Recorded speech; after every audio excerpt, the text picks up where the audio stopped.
ದೇಶಾದ್ಯಂತ 78ನೇ ಸ್ವಾತಂತ್ರ್ಯ ದಿನಾಚರಣೆಯ ಸಂಭ್ರಮ.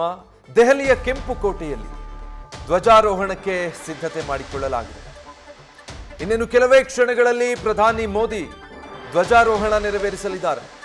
ಆ ಮೂಲಕ ಸತತ 11ನೇ ಬಾರಿಗೆ ಪ್ರಧಾನಿ ನರೇಂದ್ರ ಮೋದಿ ಕೆಂಪುಕೋಟೆಯಲ್ಲಿ ಧ್ವಜಾರೋಹಣವನ್ನ ನೆರವೇರಿಸಿದಂತಾಗಲಿದೆ. ಅದಾದ ನಂತರ ಕೆಂಪುಕೋಟೆಯಲ್ಲಿ ಮೋದಿ ಭಾಷಣ ಮಾಡಲಿದ್ದಾರೆ. ಈ ಬಗ್ಗೆ ಕೂಡ ಬಹಳ ಕುತೂಹಲ ಹೆಚ್ಚಿದೆ. ವಿಕಸಿತ ಭಾರತ 2047 ಅನ್ನೋದು ಈ ಬಾರಿಯ ಸ್ವಾತಂತ್ರ್ಯ ದಿನಾಚರಣೆಯ ಥೀಮ್ ಆಗಿರೋದ್ರಿಂದ ಕೆಂಪುಕೋಟೆಯ ಸುತ್ತಲೂ ಕೂಡ ಸದ್ಯ ಬಿಗಿ ಪೊಲೀಸ್ ಬಂದೋಬಸ್ತನ್ನ ನಿಯೋಜನೆ ಮಾಡಲಾಗಿದೆ.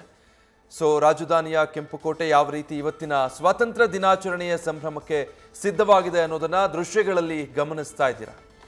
2 ಅವಧಿಗೆ ಪ್ರಧಾನಿಯಾಗಿದ್ದಂತಹ ನರೇಂದ್ರ ಮೋದಿ ಈವರೆಗೂ 10 ಬಾರಿ ಕೆಂಪುಕೋಟೆಯಲ್ಲಿ ಧ್ವಜಾರೋಹಣ ನೆರವೇರಿಸಿದ್ದಾರೆ. ಈ ಬಾರಿ 3ನೇ ಬಾರಿಗೆ ಅವರೇ ಮುಂದುವರೆದಿರೋದ್ರಿಂದ 11ನೇ ಬಾರಿ ಕೆಂಪುಕೋಟೆಯಲ್ಲಿ ನಿಂತು ತ್ರಿವರ್ಣ ಧ್ವಜಾರೋಹಣ ನೆರವೇರಿಸಲಿದ್ದಾರೆ. ಇನ್ನೇನು ಕೆಲವೇ ಕ್ಷಣಗಳಲ್ಲಿ ಕೆಂಪುಕೋಟೆಗೆ ಆಗಮಿಸಲಿದ್ದಾರೆ. ಇವತ್ತಿನ ಸ್ವಾತಂತ್ರ್ಯ ದಿನಾಚರಣೆಯ ಸಂಭ್ರಮಕ್ಕೆ ಕೆಂಪುಕೋಟೆ ಯಾವ ರೀತಿ ಸಾಕ್ಷಿಯಾಗಿದೆ, ಯಾವ ರೀತಿ ಸಂಭ್ರಮ ಅಲ್ಲಿ ಮನೆ ಮಾಡಿದೆ ಅನ್ನೋ ನೇರ ದೃಶ್ಯಗಳನ್ನು ನೀವೀಗ ಗಮನಿಸ್ತಾ ಇದ್ದೀರಾ.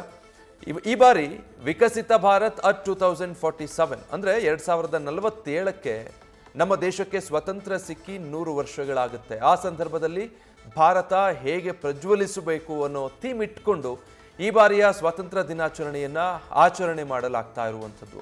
ಆ ನಿಟ್ಟಿನಲ್ಲಿ ಸಕಲ ಸಿದ್ಧತೆಗಳನ್ನು ಮಾಡಿಕೊಳ್ಳಲಾಗಿದೆ.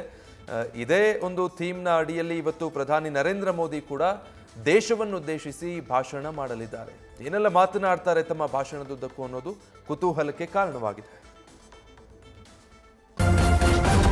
ನ್ಯೂಸ್ ಫಸ್ಟ್ ನಿರ್ಭೀತಿಯಿಂದ ನಿಮ್ಮ ಪರವಾಗಿ.